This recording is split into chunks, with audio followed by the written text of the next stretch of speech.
John Copeland's the Vice President of Marketing and Customer Insights at Adobe. John, you guys have a lot of great data here. You have a digital economy index that you manage, and I want to talk about this. Walk me through exactly what it is and how you compile it.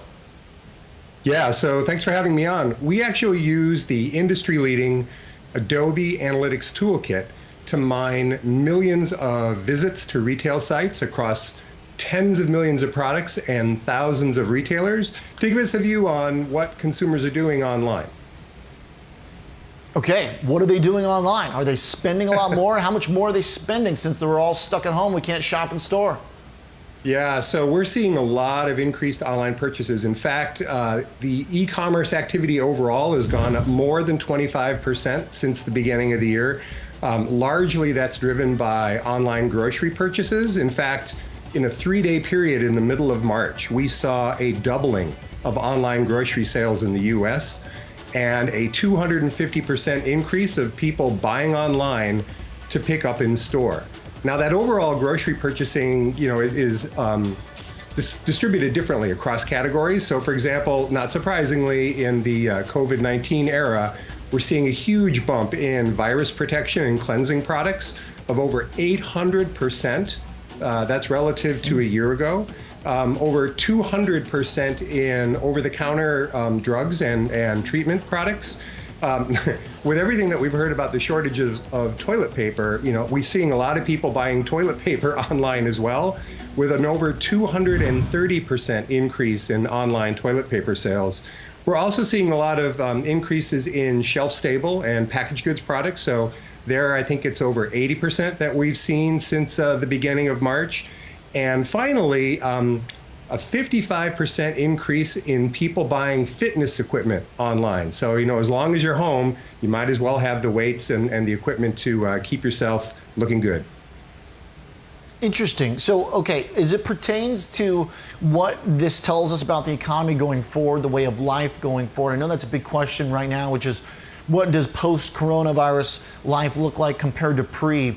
Are you seeing uptick in places that generally did not order online before, outside urban areas maybe that were slower, that weren't exactly the kind of hotbed for digital economies? Is that happening to any extent? Yeah, when we look at the data by state across the country, one of the things that we see is, at least through the first part of March, there was a much faster ramp up for states on the coast. So the West Coast, California, Washington, Oregon, New York, and even Ohio, relative to more of the middle part of the country, which is not yet growing quite so fast. But we're going to be looking at these data every week and continue to update with what we're learning there. Okay, now to come back to some of the numbers here, because even before the coronavirus really started showing up in our day-to-day, there was growth already between Jan 1st and March 11th. Those are some of the numbers you gave us for the protective items that were up 800%, the 100% daily online grocery sales. Also, fitness equipment was there too. But you also point out that even before that, just in the month of January alone, we were already seeing a climb in numbers as well, right? Is that just part of a gradual, continual shift to online spending? Yeah, I think one of the things that the current environment is underscoring, and I heard this from some of the earlier discussions you had as well, it is really important for companies to have their digital channels up and optimized, particularly at times like now, where more consumers are sort of being forced to buy online. But it's a good question whether or not this trend is, or how much this trend will continue once things return back to normal. But this is really underscoring the importance of companies having a very strong digital channel to be able to transact and also continue to build those relationships with their customers directly. Now, we were talking earlier in the show about some of the staples companies and their earnings and their change in outlook. I think that one has been well understood, but one that you've got here that I think is a little bit more surprising, I haven't heard folks talk about so much, are the electronics, laptops, etc. Sales also increasing there. How much, and do we know where and what style of electronics people are buying? I know I bought a bunch of video games.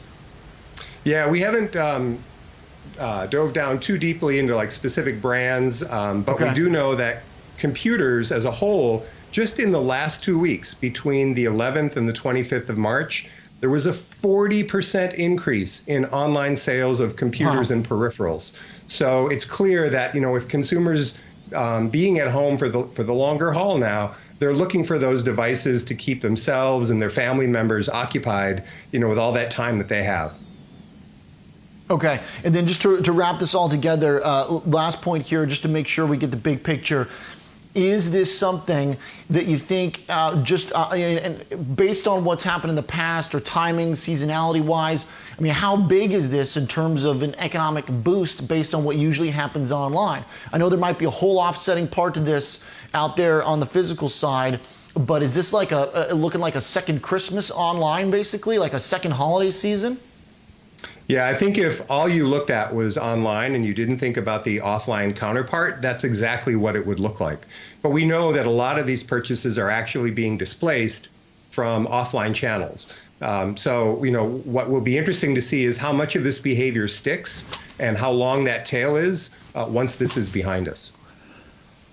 John Copeland, really good stuff. Vice President of Marketing and Customer Insights at Adobe. Really like the information here. Super useful as we try and get our hands around what exactly is happening in this economy.